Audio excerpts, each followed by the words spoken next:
안녕하세요. 음악으로 행복하게 코칭 연구소의 대표 김효진입니다. 오늘은 제가 저의 인생의 비밀이라고 할 수 있는 한 가지 이야기를 드리려고 해요. 제가 사업을 해오면서 또 뭐 책을 쭉 읽어오면서 얻게 된 인생의 힌트 같은 게 있다고 말씀을 드렸는데 8, 90%는 다 책에서 나왔던 것 같아요. 뭐 사실 이 영상 보실 필요 없어요. 책에 다 나와 있는 이야기들이기 때문에 책을 많이 보시고 또 그것을 삶에 적용한다면은 저보다 훨씬 위대한 성과를 이뤄내실 수 있을 거고요. 영상 하나 보시고 뭐 책 한 권 읽고 뭐야 내 삶이 뭐 전혀 행복해지지 않았는데 뭐 이렇게 생각하시는 게 어떻게 보면 좀 위험하실 수도 있어요. 계속해서 좀 꾸준함을 유지하시는 게 포인트인 것 같습니다.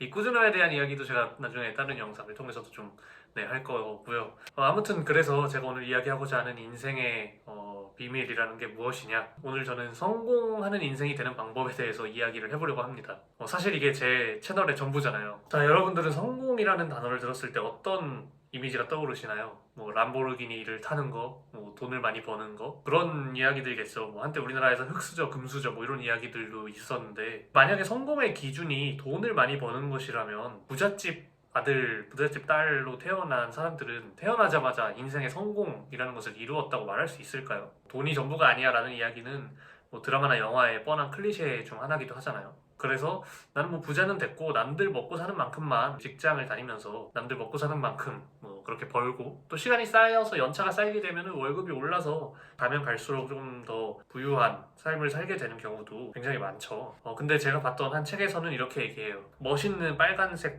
포르쉐에서 배 나오고 뚱뚱한 60대의 대머리 아저씨가 뒤뚱거리면서 포르쉐에서 내리더라 라는 것입니다. 남들처럼 산다는 말에는 은퇴할 쯤이면 내가 뭐 집도 갖게 되고 내 소유의 차도 갖게 되는 그런 것들도 있지만 그때까지는 나의 시간을 내 직장에 넘긴다라는 이야기가 되기도 해요. 내가 원하는 만큼 돈을 벌었는데 내 나이가 70이야. 그러면은 과연 돈을 버는 일이 소용이 있는가라는 생각이 들기도 하죠. 그럼 어떻게 해야 성공을 이룰 수 있느냐 이제 슬슬 짜증내는 분들이 계실 수도 있는데 저는 여기서 우리가 가지고 있는 성공이라는 것에 대한 통념 두 가지를 한번 바꿔보려고 합니다.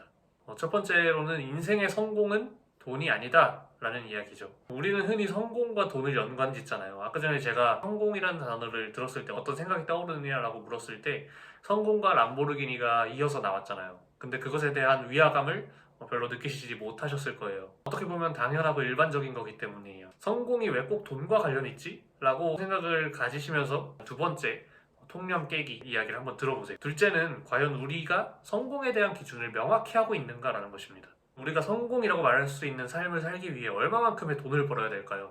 얼마만큼의 명망을 얻어야 내가 성공한 사람이야 라는 결론을 내릴 수 있게 될까요? 여러분들은 그걸 혹시 아시나요? 내가 얼마 벌면은 나 성공한 인생이야 라고 이야기할래 라고 정해놓으신 분이 계신가요? 내가 남들처럼 산다라고 얘기할 때에도 사실 남들이 얼마를 벌고 얼마만큼 벌어야 되는가 하다못해 내가 정말 한 달 동안 얼마의 돈을 벌어야 행복하게 살 수 있을까 이런 것에 대한 세세한 기준을 세워놓지 않고서는 밑빠진 독에 물 붓기 하는 것처럼 한도 끝도 없이 돈을 벌어야 할 것이고 시간을 투자해야 할 것입니다. 내가 구체적으로 얼만큼이 필요하고 얼마만큼을 벌어야 나의 행복을 채워줄 수 있는가에 대해서 스스로 물어보는 시간이 필요하다는 거죠. 뭐가 뛰니까 꼴뚜기 뛴다 라는 속담처럼 남들이 다 뭐 직장에 가고 차를 사고 모두 구매하기 때문에 나한테 정작 필요가 없는데도 내가 그것을 하고 있지는 않은가 한번 돌아보기도 해야 될 것 같습니다.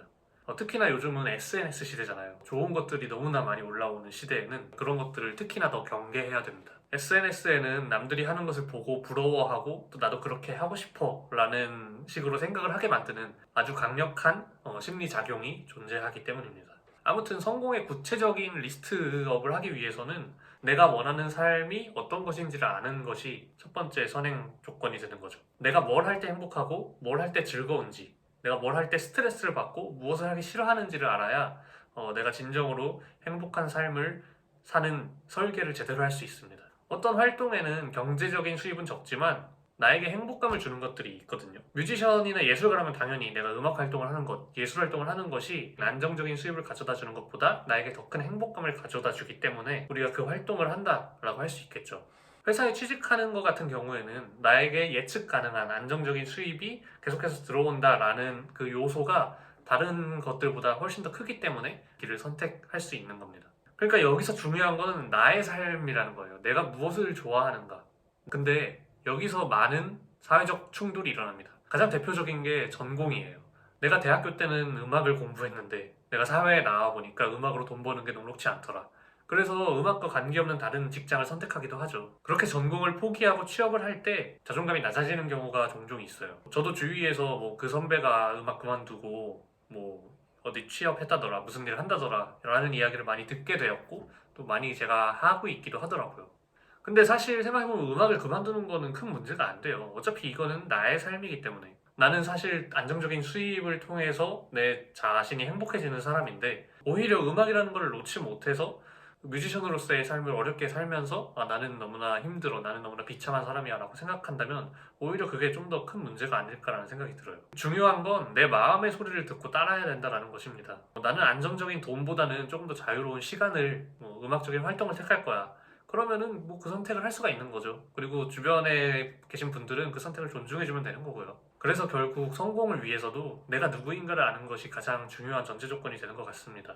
저 같은 경우는 그게 시간이었어요. 저는 1년 전에 결혼을 했는데 결혼하고 나면은 나는 가족과 친구들과 시간을 많이 보내겠어 라는 한 가지 목표를 세웁니다. 그래서 결혼 후에도 프리랜서로의 삶을 계속 이어가기로 결정을 했고 실제로 저의 많은 시간을 매주 친구들을 초대해서 같이 음식도 먹고 티타임도 갖고 그러고 있어요. 돈은 그렇게까지 많이 벌려고 하진 않고 있습니다.